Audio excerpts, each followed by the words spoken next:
Hello friends, welcome to lovely classes. Friends, हम पढ़ रहे हैं मध्य प्रदेश का इतिहास, जिसमें पिछले वीडियो में हमने ऑलरेडी है वंश के बारे में पढ़ चुके हैं। फ्रेंड्स, हमने अभी जो एमपी का नया सिलेबस आया है, एमपीपीएससी का जो नया सिलेबस आया है, उसमें जो हिस्ट्री है उसमें बहुत ज़्यादा पार्ट को बढ़ा दिया गया है। इसलिए जो है वंश का छूट गया है, मैं इसमें थोड़ा सा कुछ और ऐड कर देना चाह रही हूँ। और मैंने थोड़ा टाइम लगाया है क्योंकि मैंने पहले पूरा कोर्स को समझा है और उसके बाद आपके और सिलेबस को मैं आगे बढ़ाई हूँ। तो जो लेट आई है उसके लिए सबसे पहले सॉरी। और अब इस हमको आगे बढ़ाएंगे। तो देखिए, जो है वंश के बारे में हमने ऑलरेडी पढ़ा है। जो नहीं पढ़े हैं तो आप पिछले वीडियो में जाके पढ़ लीजिए, मैं आगे का पढ़ा रही हूँ।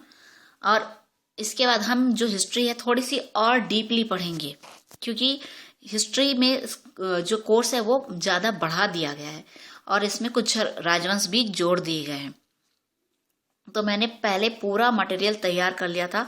मेरे को ऑलरेडी सारे मटेरियल को छोड़ के फिर से नया मटेरियल बनाना पड़ा है, तो लेट हो गई हूँ उसके लिए।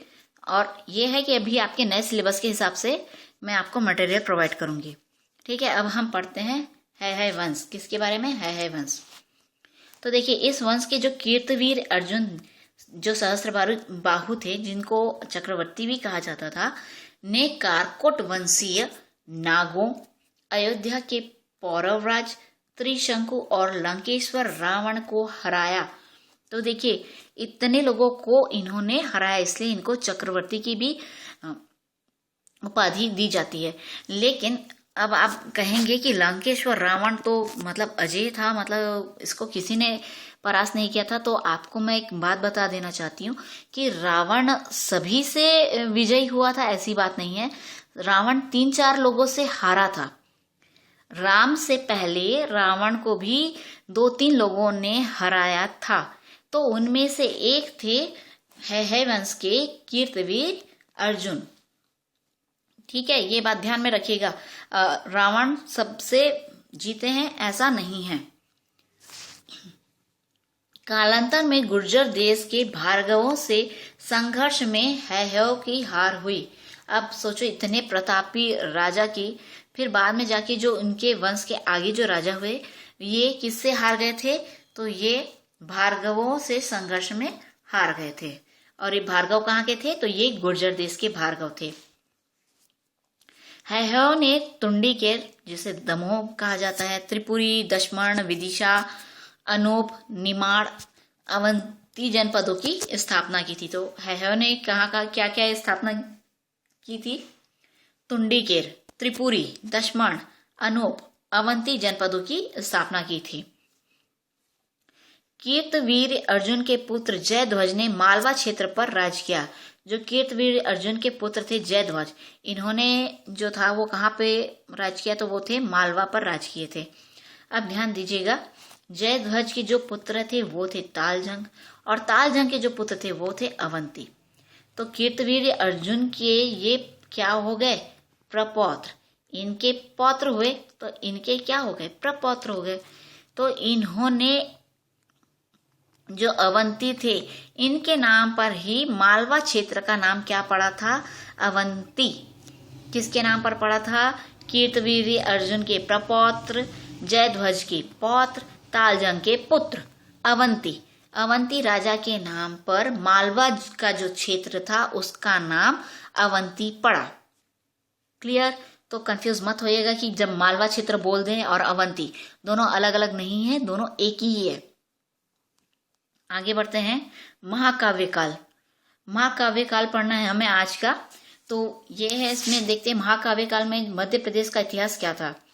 तो देखिए, रामायण काल में जो प्राचीन में जो मध्य प्रदेश में दंडकारण्य व महाकांतर में के घने वन थे, जिसमें विंध्य, सतपुड़ा, यमुना का दक्षिण भाग गुर्जर प्रदेश में शामिल थे।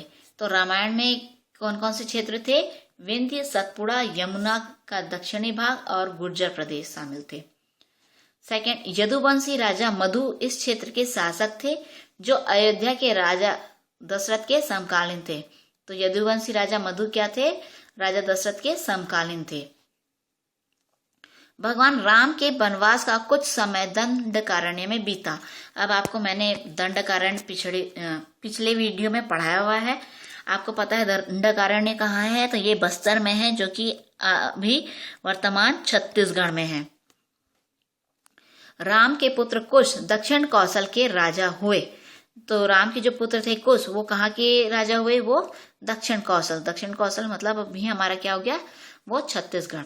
अच्छा फ्रेंड्स, मैं एक बात पूछना चाहती हूँ। नॉर्मली ये कुश आया तो मुझे याद आया कि राम के 2 पुत्र थे, लव और कुश। क्या आप मुझे बता सकते हैं कि ये दोनों भाइयों में बड़े कौन थे? लव बड़े थे या कुश बड़े थे? तो कुछ लोगों को कंफ्यूजन होगा, कुछ लोगों को मालूम है, तो बहुत अच्छी बात है। तो मैं आपको बता देना चाहती हूँ कि जो राम के पुत्र थे कुश, वो बड़े थे और लव जो छोटे थे। लव का नाम पहले आगे आता है, तो क्या है, कुछ लोग कंफ्यूज हो जाते हैं कि लव बड़े पुत्र थे। लव बड़े पुत्र नहीं थे, लव तो छोटे थे, कुश थे वो बड़े थे। तो याद रखिएगा कि कुश जो बड़े पुत्र थे वो दक्षिण कौशल के राजा हुए थे। अच्छा, राम के भाई जो शत्रुघ्न, उनका जो पुत्र था वो सत्रघाती ने दशार्ण मतलब विदिशा पर शासन किया, जिनकी राजधानी क्या थी? कुशावती थी। फ्रेंड्स, अब आपको ना एक ये भी ध्यान देना है कि इन राज्यों का मैं आपको दूंगी नोट्स आगे जाके, ये पुराने को क्या कहते हैं और वर्तमान में इनको क्या कहते हैं। अब ये कहेंगे दशार्ण तो आप कंफ्यूज हो जाएंगे। दशार्ण मतलब विदिशा। शत्रुघ्न का जो राज्य था, शत्रुघ्न के पुत्र जो शत्रुघाती जिनका नाम था, वो उन्होंने कहाँ राज्य किया? तो उन्होंने दशार्ण पे राज्य किया और उनकी राजधानी क्या थी? तो कुशावती थी। यमुना से गोदावरी तक का क्षेत्र राजनीतिक दृष्टि से अयोध्या का भूभाग था। तो किन 2 नदियों के बीच में था? यमुना से गोदावरी तक का क्षेत्र क्या था? अयोध्या का भूभाग था। रावण का राज्य अमरकंटक अथवा जबलपुर क्षेत्र बताया गया है। अब देखिए, आपको जैसे बताया जाता है कि श्रीलंका जो है वो वहां पर रावण का राज्य रहता है, और यहाँ साउथ में रह के श्री राम ने वो राम सेतु बनाया जो आज भी विद्यमान है। उसे पार करके वो श्रीलंका गए और वहां पे उन्होंने युद्ध करके रावण को परास्त किया था। लेकिन कुछ विद्वान जो कहते हैं, देखिए कुछ विद्वान कहते हैं, मैं नहीं कह रही हूँ, सच मैं भी नहीं जानती, जो विद्वान कुछ कह रहे हैं वो मैं आपको बता दे रही हूँ कि जो राम और रावण का जो युद्ध था वो यहीं हमारे मध्य प्रदेश में ही हुआ था, और जो सेतु वेतु बनाया गया था वो यहीं मध्य प्रदेश में ही बनाया गया है। और जो जबलपुर के पास जो है अमरकंटक, वो जो क्षेत्र था वो किसका था? तो वो रावण का राज्य था। तो ये देख लीजिए, मैं आपको बता रही हूँ कि रावण का राज्य अमरकंटक अथवा जबलपुर क्षेत्र बताया गया है, रावण का राज्य। देखिए, ये कुछ विद्वानों ने बताया है, उनकी बुक्स में लिखा है, इसलिए मैं आपको ये बता रही हूँ। मैं आपको क्लियर बोल दे रही हूँ, मुझे नहीं मालूम कि क्या हुआ था, क्योंकि राम सेतु आज भी श्रीलंका और भारत को जोड़ता है, आज भी वो है। तो क्या प्रमाण है, किस हिसाब से बताया गया है, मुझे नहीं मालूम। मैं जो है विद्वानों के जो विचार है वो मैं आपको बता दे रही हूँ। कंफ्यूज मत होइएगा, अगर एग्जाम में आ गया तो ध्यान रखिएगा कि हाँ ये पढ़ाया गया है करके। अच्छा, वाल्मीकि आश्रम में माता सीता ने लव कुश को जन्म दिया था। अभी आप लोग ने अगर रामायण देखी होगी तो आपको सबको अच्छे से याद होगा कि, और नहीं तो ये भी याद होगा कि वाल्मीकि आश्रम में ही माता सीता ने लव कुश को जन्म दिया। अब देखिए, यहाँ पे भी बात आ रही है तो लव कुश आता है, कुश लव नहीं आ रहा है। कुश बड़े हैं ना, पर उनका नहीं, छोटे का आ रहा है लव कुश। यह आश्रम तमसा टोंस नदी के तट पर था। तो ये याद रखिएगा कि वाल्मीकि आश्रम कहाँ पर है, ये क्वेश्चन आ जाता है। तो वाल्मीकि आश्रम जो है वो तमसा, जो जिसे टोंस नदी भी कहते हैं, इसके तट पर था। रामायण कालीन त्रेता युग के बाद महाभारत कालीन द्वापर युग प्रारंभ हुआ। मतलब रामायण जो हम जानते हैं कि वो त्रेता युग में हुआ था, और महाभारत क्या था? वो द्वापर युग था। उसमें कौन थे? तो उसमें श्री कृष्ण जी थे। महाभारत के युद्ध में बुंदेलखंड और बघेलखंड ने पांडवों की मदद की थी। अब ये याद रखिएगा कि महाभारत में किसने किसका साथ दिया था? तो बुंदेलखंड और बघेलखंड ने किसका साथ दिया था? तो पांडवों की मदद की थी।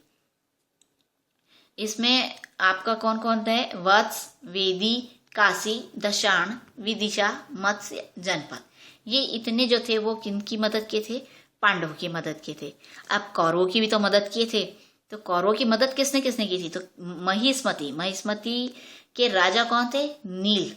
महिष्मति आपको मैंने पढ़ाया, महेश्वर, महिष्मति। तो इसके राजा जो नील थे वो कौरवों की तरफ थे।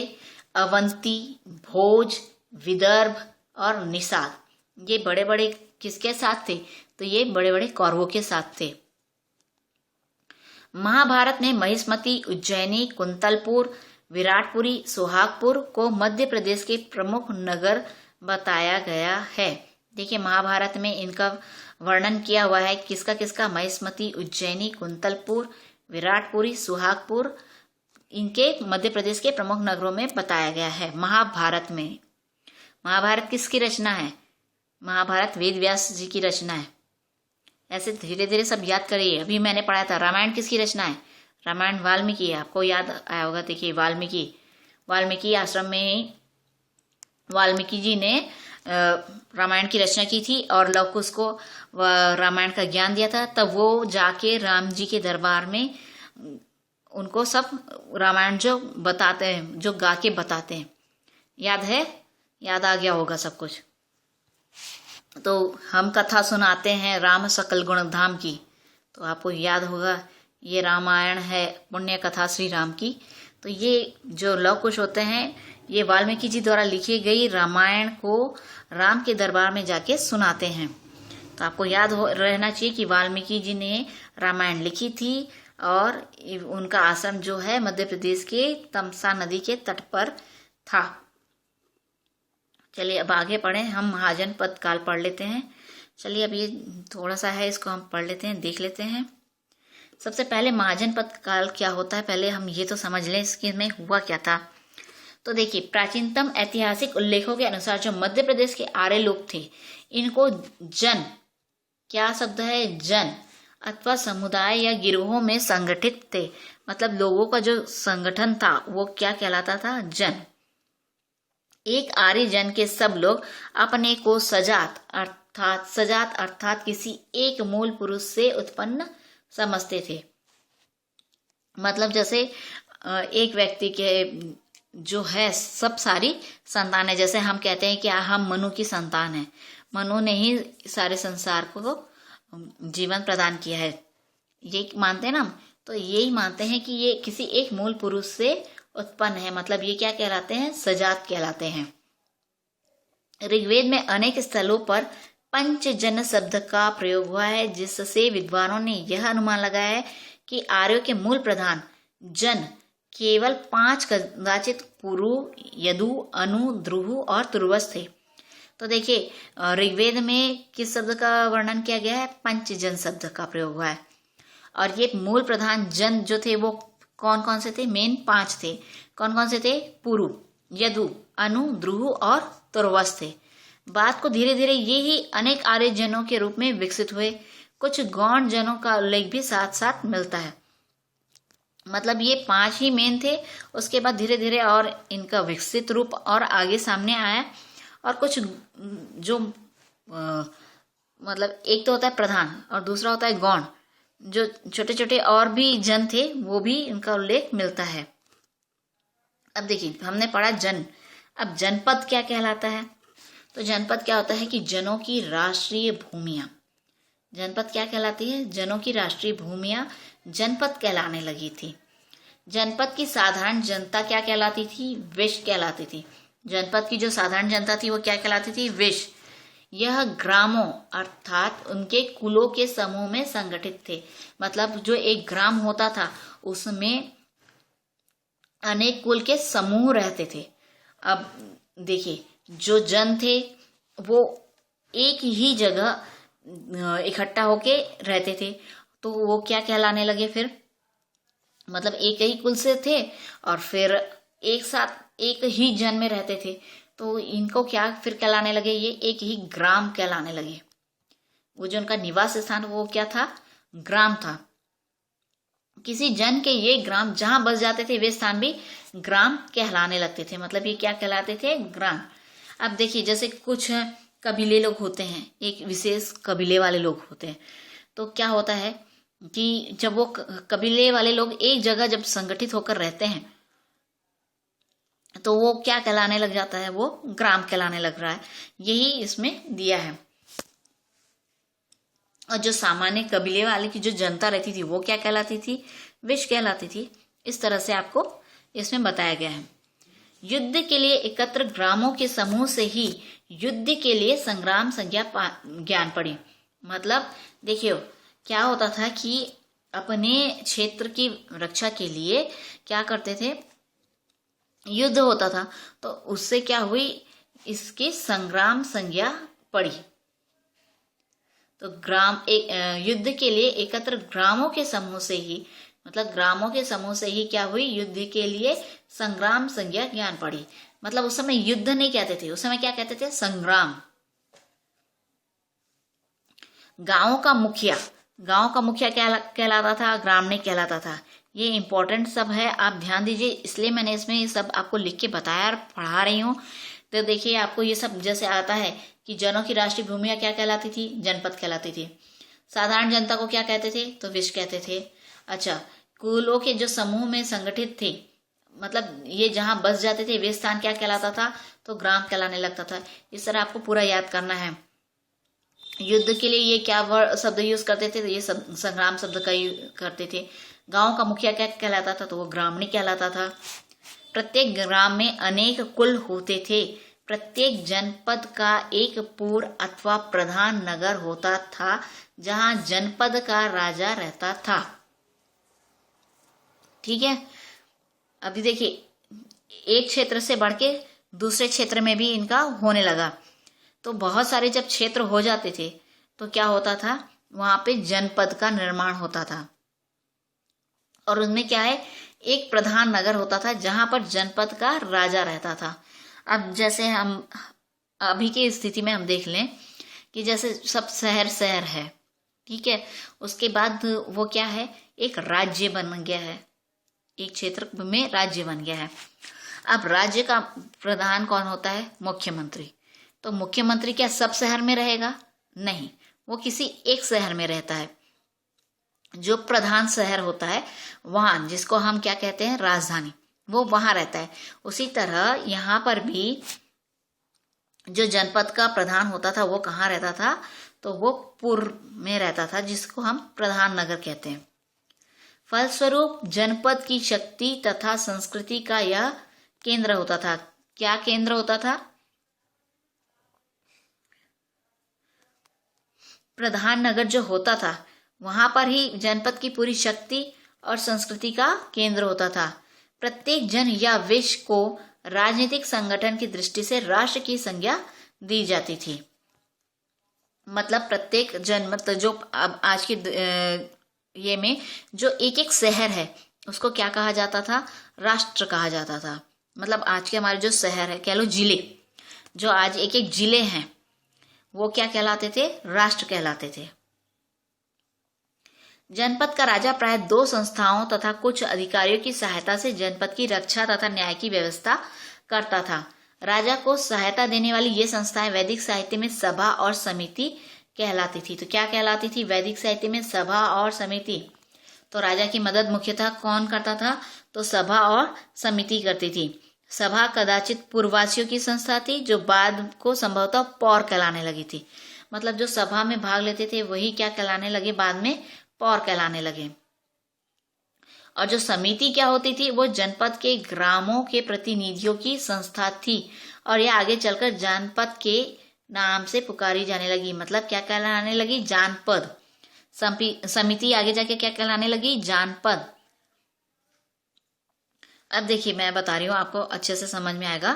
अब जैसे प्रत्येक जिला है, प्रत्येक जिले से एक एक आप जो प्रतिनिधि दे रहे हो, ये मिलकर क्या कहलाते थे? तो ये मिलकर समिति कहलाते थे। ये इस तरह का आपको बता रहा है। समझ में आ गई?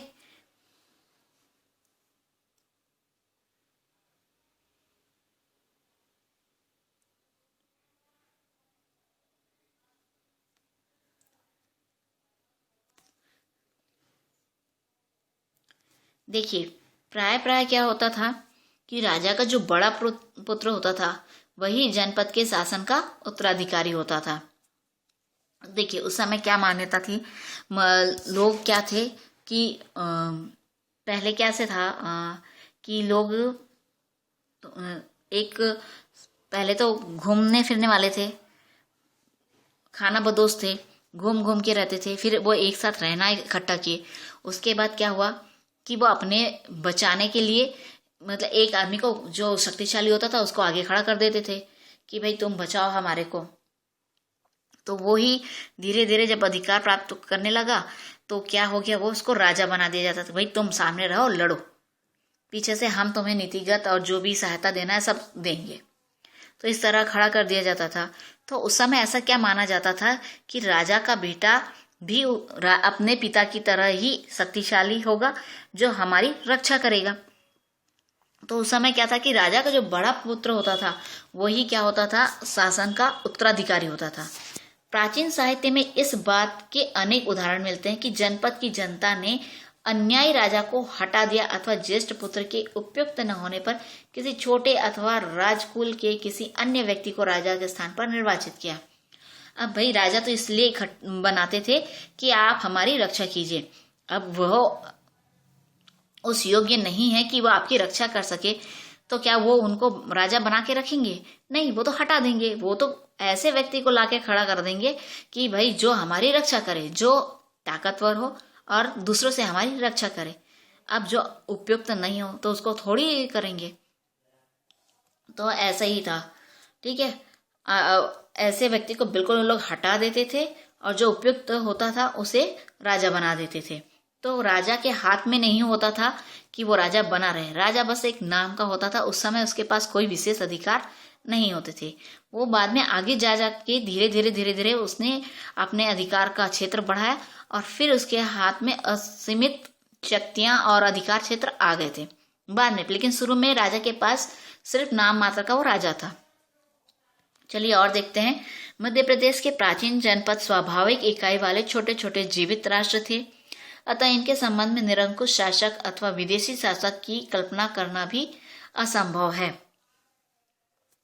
मध्य प्रदेश के सीमा प्रांत के प्रदेशों में कुछ गण राज्य अथवा पंचायती शासन प्रणाली करने वाले जन भी थे। तो याद रखिएगा कि कुछ थे, वो क्या थे, गण राज्य अथवा पंचायती शासन प्रणाली रखने वाले जन भी थे। तो प्रारंभ में भी पंचायती शासन प्रणाली थी। धीरे धीरे मध्य प्रदेश के जनपद अधिक शक्तिशाली और संपन्न होते गए। प्रसिद्ध शासकों के नामों पर इनके नामों में कभी कभी परिवर्तन हुए। तो देखिए 6वीं शताब्दी ईस्वी पूर्व में जो बौद्ध ग्रंथ था जिसको अंगुत्तर निकाय कहा जाता है और जैन का ग्रंथ है जो भगवती सूत्र कहलाता है, इनमें 16 महाजनपदों का वर्णन मिलता है। कितने महाजनपद थे? 16 महाजनपद। इसमें चेदी और अवंती जनपद थे, वो कहाँ के थे? तो वो मध्य प्रदेश के थे। तो देखिए जो महाजनपद में वत्स, ग्वालियर, चेदी, खजुराहो का संबंध किससे था? मध्य प्रदेश से था। अब आप बोलेंगे कि वत्स तो मध्य प्रदेश में, फिर कहना चाहिए वत्स भी एक महाजनपद था, फिर इसको यहाँ पे क्यों लेके आए? तो देखिए वत्स जो था उसका अधिकांश हिस्सा कहाँ पे है आज? उत्तर प्रदेश में है। तो ये हमारे मध्य प्रदेश में नहीं गिना जाता। हमारे मध्य प्रदेश में केवल चेदी और अवंती महाजनपद ही गिना जाता है। वत्स को ये उत्तर प्रदेश में होने के कारण नहीं गिना जाता। तो हमें क्या पढ़ना है? हमें पढ़ना है चेदी और अवंती जनपद। तो हम नेक्स्ट वीडियो में पढ़ेंगे चेदी और अवंती महाजनपद। तो चलो फ्रेंड्स, अभी बहुत टाइम हो गया है, मैं इसको यहीं स्टॉप करती हूँ। नेक्स्ट वीडियो में हम पढ़ेंगे मध्य प्रदेश के महाजनपद। फ्रेंड्स, अगर आपको मेरा चैनल पसंद आ रहा है तो इसे लाइक कीजिए, सब्सक्राइब कीजिए, शेयर कीजिए और हाँ, अगर कोई ऐड आता है तो इसे स्किप मत कीजिए, इसे पूरा देखिए। Thank you so much.